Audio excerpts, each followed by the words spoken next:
भारत माता की। 1947 সালের 15ই আগস্ট রাত 12টায় বাজলো স্বাধীনতার ঘণ্টা। 2 শতাব্দীর পরাধীনতার শৃঙ্খল ভেঙে ভারত পেল নিজের পরিচয়। এই স্বাধীনতার গর্ব শুধু রাজনীতির বইয়েই নয়, তার ছাপ পড়ল ভারতের খেলার ইতিহাসেও। স্বাধীনতার মাত্র 1 বছর পর 1948-এ লন্ডন অলিম্পিক, প্রতিপক্ষ সেই গ্রেট ব্রিটেন, যারা প্রায় 200 বছর আমাদের শাসন করেছে। মাঠে যেন প্রতিশোধের লড়াই, আর ভারতের হকি দল ছিনিয়ে নিল সেই সোনা।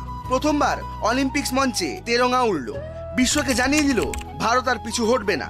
2008 বেজিং অলিম্পিক, নিস্তব্ধ শুটিং রেঞ্জে অভিনব বিন্দ্রার শেষ শট, নিখুঁত 10.8, ভারতের প্রথম ব্যক্তিগত অলিম্পিক সোনা।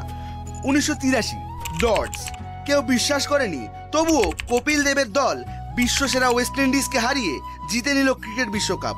শুরু হলো ভারতের ক্রিকেট রাজত্ব। 2007 ধোনির নেতৃত্বে একদল যুব খেলোয়াড় প্রথম টি-20 বিশ্বকাপ ঘরে আনলো।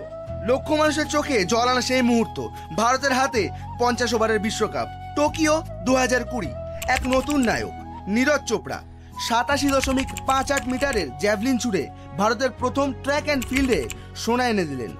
সেই অলিম্পিক্সে মীরাবাই চানুর রূপো, পিভি সিন্ধুর দ্বিতীয় পদক, রবি দহিয়ার রূপো, আর 41 বছর পর পুরুষ হকি দলের ব্রোঞ্জ, সব মিলিয়ে গড়ে উঠল এক স্বর্ণগাথা।